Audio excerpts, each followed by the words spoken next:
Good morning all of you. आपण प्राकृतिक भूगोल बघतोय आणि त्याच्या संदर्भामध्ये प्राकृतिक भूगोलाच्या विषय प्रवेश, प्राकृतिक भूगोलाचा अभ्यास विषय बघून झाल्यानंतर प्राकृतिक भूगोलाच्या काही व्याख्या आपण बघितलेल्या आहेत. त्याचबरोबर प्राकृतिक भूगोलाची व्याप्ती सुद्धा बघितलेली आहे आणि मागच्या तासाला आपण प्राकृतिक भूगोलाच्या शाखा बघत होतो. प्राकृतिक भूगोलाच्या आपण शाखा बघितलेल्या होत्या आणि भूगोलाची दुसरी जी शाखा आहे मानवी भूगोल, त्या मानवी भूगोलाच्या शाखा या तासाला आपल्याला बघायच्या आहेत. सर्वसाधारणपणे मागच्या तासाला आपण भूगोलाच्या एकूण 2 शाखा आहेत असं म्हटलं होतं. या शाखेमध्ये प्राकृतिक भूगोल आणि मानवी भूगोल. प्राकृतिक भूगोलामध्ये खगोलशास्त्र, भूरूपशास्त्र, भूगर्भशास्त्र, सागरशास्त्र, हवामानशास्त्र, मृदाशास्त्र, खनिजशास्त्र आणि जलशास्त्र, जैविक भूगोल आणि ते जैविक भूगोलामध्ये प्राणीशास्त्र, वनस्पतीशास्त्र अशा अनेक शाखांविषयी आपण सविस्तर चर्चा केलेली होती. या तासाला आपण मानवी भूगोलाच्या शाखा बघणार आहोत. म्हणजे भूगोलाच्या एकूण 2 शाखा, एक प्राकृतिक भूगोलाच्या शाखा आपण बघितलेल्या आहेत, दुसरा जो शाखेचा भाग आहे तो म्हणजे मानवी भूगोल. त्या मानवी भूगोलाच्या शाखेचा आपल्याला अभ्यास करायचा आहे. अर्थात या टर्म मध्ये मानवी भूगोल हा तुम्हाला अभ्यासाला नाही आहे, पण तो एक अभ्यासाचा भाग म्हणून आपण याच्यावरती 1 तास घेणार आहोत. मानवी भूगोलाच्या शाखा आपण बघणार आहोत.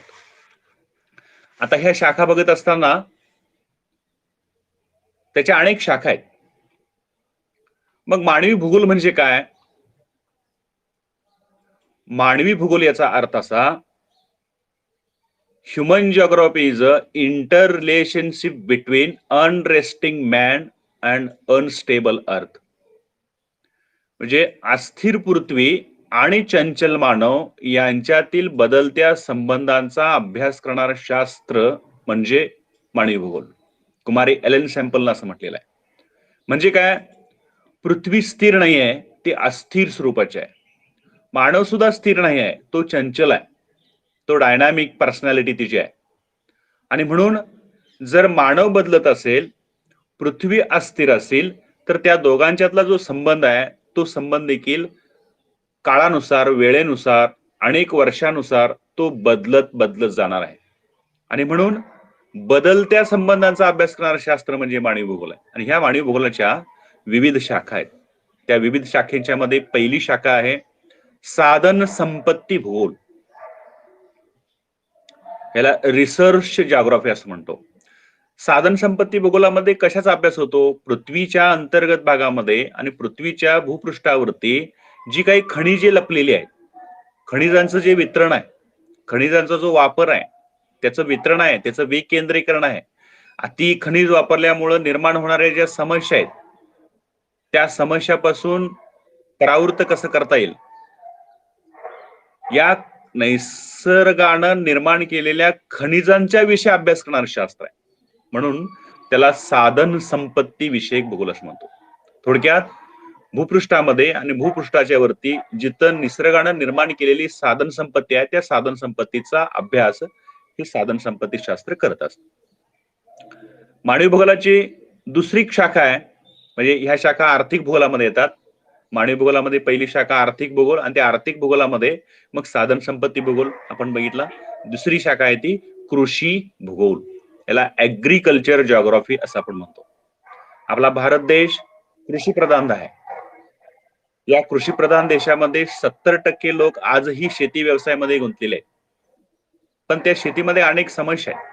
मग जलसिंचनाच्या समस्या आहेत, कोरडवाहू जमिनीच्या अनेक समस्या आहेत, मान्सूनचा लहरीपणा आहे आणि त्याच्यामुळं या कोरडवाहू शेतीमध्ये पाणी नसल्यामुळं उत्पादन होत नाही आणि मग शेतकऱ्यांच्या व्यवसायामध्ये जास्तीत जास्त तोटा त्यांना सहन करावा लागतो, अशी वेगळी परिस्थिती असलेली पाहायला मिळते. आणि म्हणून कृषी भूगोल ही एक आर्थिक भूगोलाची शाखा आहे. या आर्थिक भूगोलातील शाखेमध्ये, कृषी भूगोलामध्ये, कृषी म्हणजे काय, कृषीची उत्पत्ती कशी झाली, उत्क्रांती तिची कशी झाली, या कृषीच्या काही समस्या आहेत का, त्याच्यामध्ये नैसर्गिक समस्या असतील, आर्थिक समस्या असतील, सामाजिक समस्या असतील, या कृषीचे प्रकार कोणते आहेत, या कृषीचं वितरण जगामध्ये कशा प्रकारचं झालेलं आहे, अशा संबंध कृषीशी संबंधित असणाऱ्या अनेक घटकांच्या वरती कृषी भूगोल अभ्यास करत राहतात. तिसरी शाखा जी आहे ती म्हणजे औद्योगिक भूगोल, त्याला आपण इंडस्ट्रियल जिओग्राफी असं म्हणतो. औद्योगिक भूगोलामध्ये कशाचा अभ्यास होतो, शेतीमध्ये मिळणारा जो कच्चा माल आहे त्या कच्च्या मालावरती आधारित हे औद्योगिकरण असतं. उदाहरणार्थ, ऊसाचं क्षेत्र असलेल्या ठिकाणी साखर कारखान्यांची निर्मिती होते.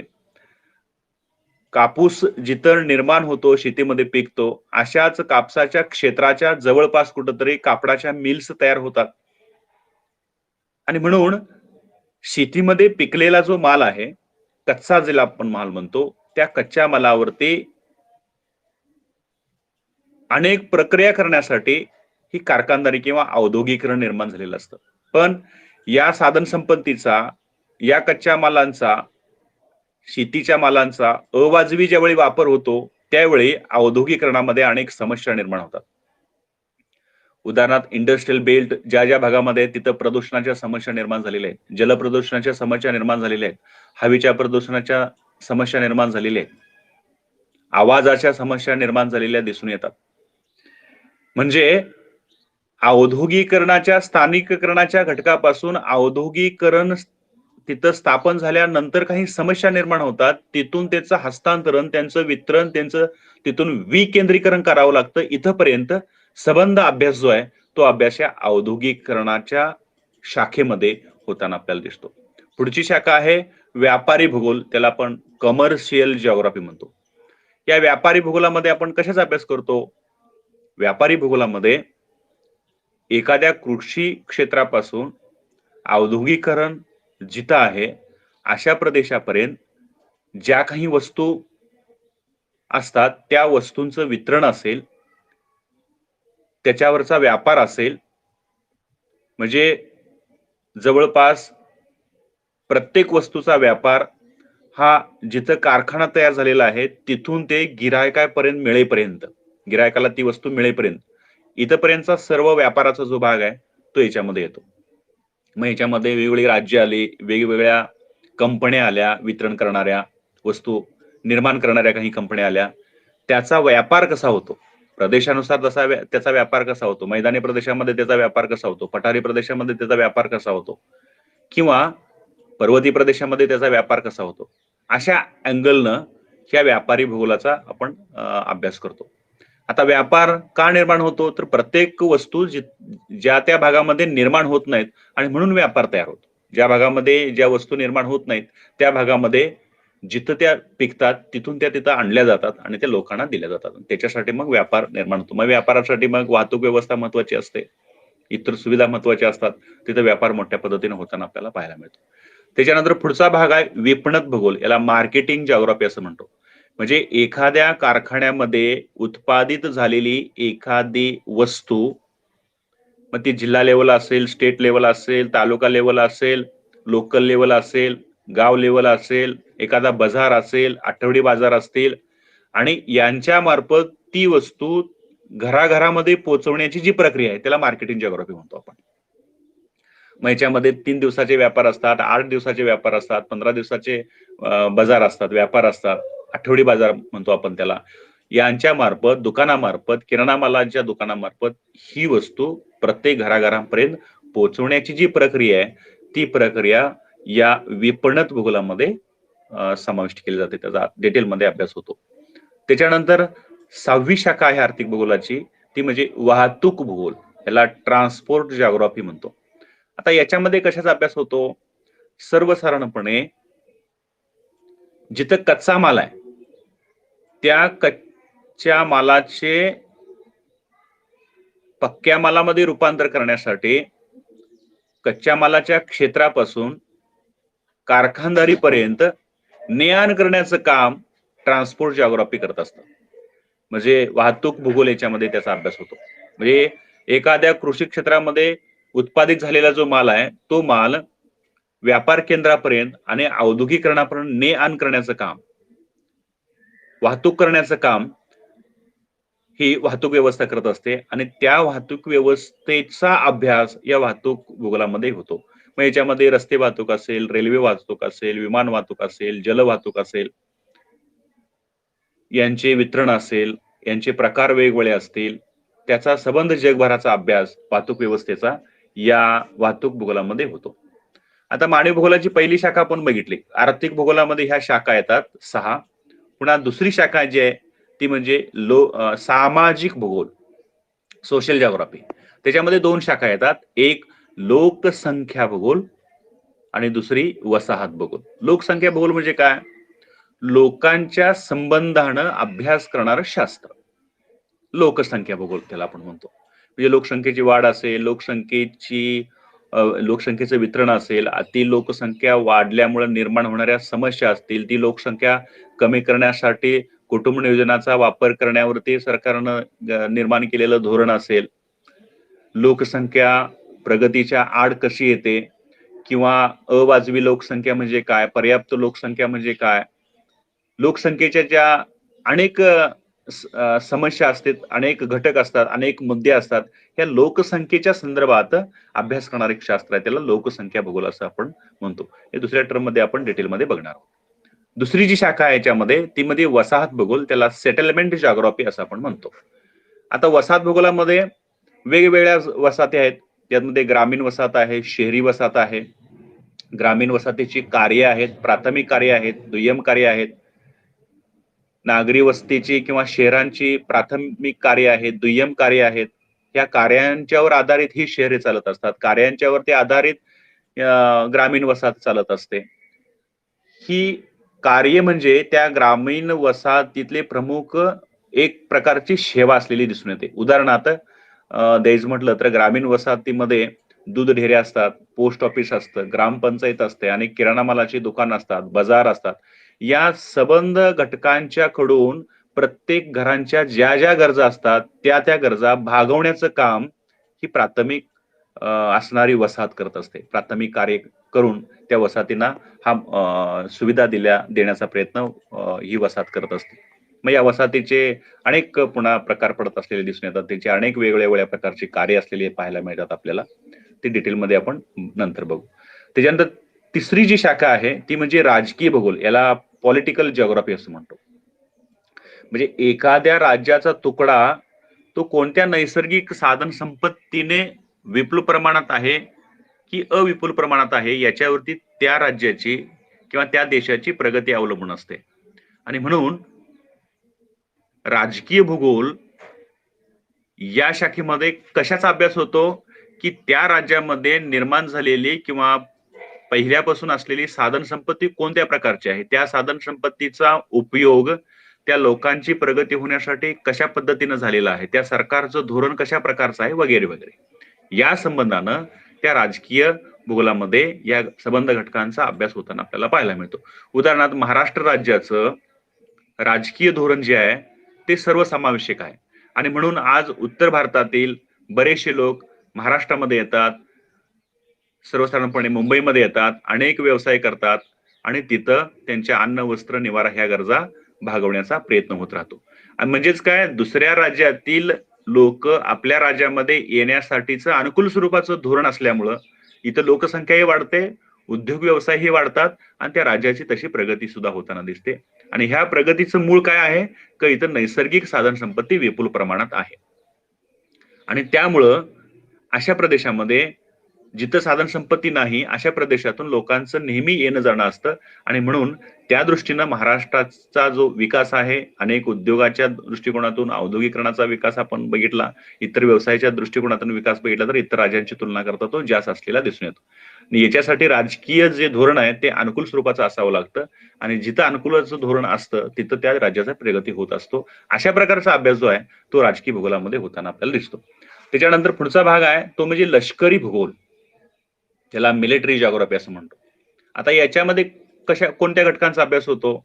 सर्वसाधारणपणे प्रदेश कोणता आहे, नदी प्रणाली तिथं कशा आहेत, तो भाग पर्वती आहे का, पठारे आहे का, मैदाने आहे का, तिथं नदी कुठं आहे, ओढेनाले कुठं आहेत, त्यांचे रस्ते कसे आहेत, युद्ध करण्यासाठीचे हवामान त्या पद्धतीचं तिथं कसं आहे, किंवा त्याचबरोबर तिथं नैसर्गिक साधन संपत्तीचं वितरण कसं झालेलं आहे, युद्ध करण्यासाठी अनुकूल परिस्थिती आहे का, त्याचबरोबर त्या प्रदेशामध्ये युद्ध करत असताना हिवाळा, उन्हाळा, पावसाळा कोणता ऋतू आहे, त्या ऋतूचं म्हणणं काय आहे, अशा संबंध गोष्टींचा अभ्यास मिलिटरीच्या दृष्टिकोनातून, संरक्षणाच्या देशाच्या दृष्टिकोनातून ह्या लष्करी भूगोलामध्ये अभ्यास होताना दिसतो. त्याचबरोबर 5वा घटक आहे ऐतिहासिक भूगोल, याला आपण हिस्टॉरिकल जिओग्राफी असं म्हणतो. तर ऐतिहासिक भूगोलामध्ये कशाचा अभ्यास होतो? ऐतिहासिक भूगोलामध्ये सर्वसाधारणपणे युद्धभूमी असतील, आक्रमणे केलेली ठिकाणं असतील, किल्ले असतील, राजवाडे असतील, राजधान्या असतील, म्हणजे ऐतिहासिक दृष्टीनं ज्या घटकांना अतिशय महत्व आहे अशा प्रकारचे सर्व जे घटक आहेत त्या सर्व घटकांचा अभ्यास या ऐतिहासिक भूगोलामध्ये होताना आपल्याला दिसतो.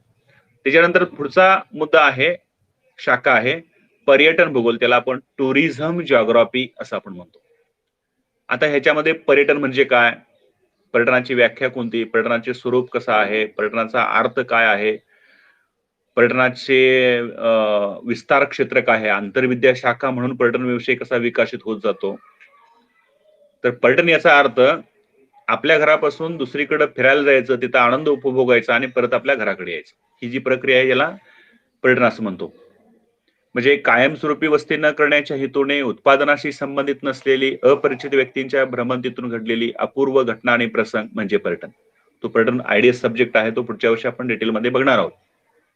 तर या पर्यटनाच्या संदर्भामध्ये जे काही घटक असतील, म्हणजे प्रवास असेल, कशातून प्रवास करतो, साधन कोणते आहेत, प्रवासाचे किंवा पर्यटनाचे प्रकार कोणते आहेत, त्याचे परिणाम कोणते आहेत, किंवा धार्मिक पर्यटन म्हणजे काय, ऐतिहासिक पर्यटन म्हणजे काय, राजकीय पर्यटन म्हणजे काय, नैसर्गिक पर्यटन म्हणजे काय, त्याचे प्रकार कोणते आहेत, कोणत्या देशामध्ये पर्यटन क्षेत्रानुसार प्रगत झालेली आहे, भारत पर्यटनाच्या बाबतीमध्ये कुठं आहे, असे पर्यटनाच्या संदर्भामध्ये जे अनेक मुद्दे आहेत त्या मुद्द्यांच्यावरती प्रकाश टाकण्याचं काम पर्यटन भूगोल ही शाखा करत असते. त्याच्यानंतर 7वा घटक आहे तो म्हणजे वर्तन विषयक भूगोल, याला आपण बिहेवियरल जिओग्राफी म्हणतो.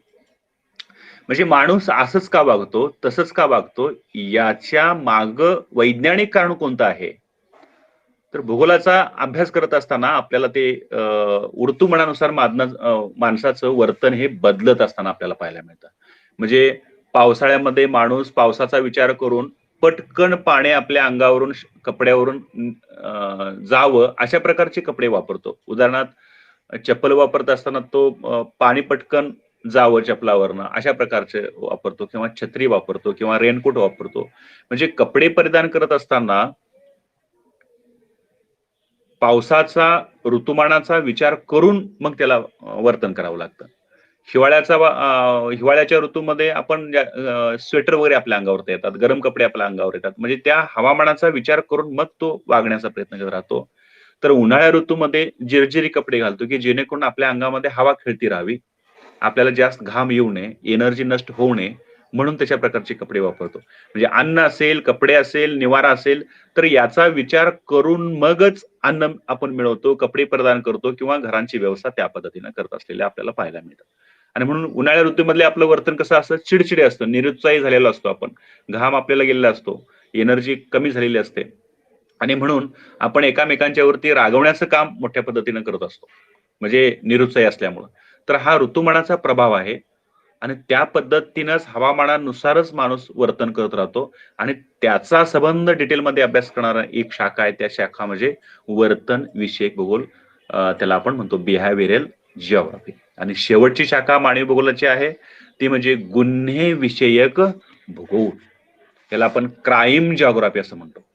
माणूस गुन्हा का करतो, तर त्याच्या सखोल खोलामध्ये आपण जर गेलो तर आपल्याला असं कळतं की बऱ्याच वेळा ज्या भागामध्ये दुष्काळ जास्त असतात, प्रगतीचं निसर्गानं कोणतंही साधन दिलेलं नसतं, पाऊस दिलेला नसतो, जमीन असते पण ती पिकणारी नसते, रोजगार उपलब्ध होत नाहीत, मग पोटाचे खळगे भागवण्यासाठी, पोट भागवण्यासाठी अन्य मार्गाकडे माणसं काही वेळेला वळतात.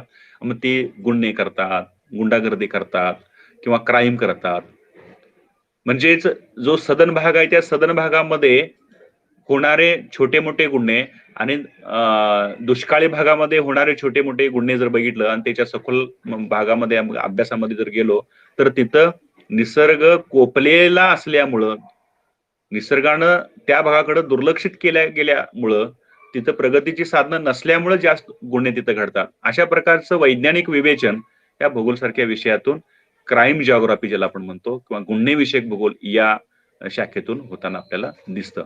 इथं प्राकृतिक भूगोलाच्या शाखा आणि दुसरा शाखेचा भाग मानवी भूगोलाच्या शाखा इथं पूर्ण झालेल्या आहेत. या संदर्भात काही तुम्हाला शंका असतील तर त्या तुम्ही विचारू शकता. आता दुसरा भाग आहे की तुम्ही काही प्रश्न विचारत चला. त्याचबरोबर नियमित तुम्ही मास्क वापरत चला किंवा स्वतःची काळजी घेत चला. आपल्या आसपास जी माणसं असतात त्यांना थोडंसं प्रबोधन या संदर्भात करायचं आणि मग अशा पद्धतीनं थोडं आपलं वर्तन ठेवणं हे खूप गरजेचं आहे. काही शंका असेल तर विचारू शकता. सचिन, नीता, काही शंका आहेत का या भागामध्ये? मग थांबूया मग आता. पण उद्याच्या तासाला जास्तीत जास्त मुलांना किंवा मुलींना तुम्ही सांगा फोन करून, की बरोबर 9 वाजता तुम्ही तासाला जॉइन व्हा म्हणून. हां? थोडं सांगा. Okay, take care. Good day. थांबूया.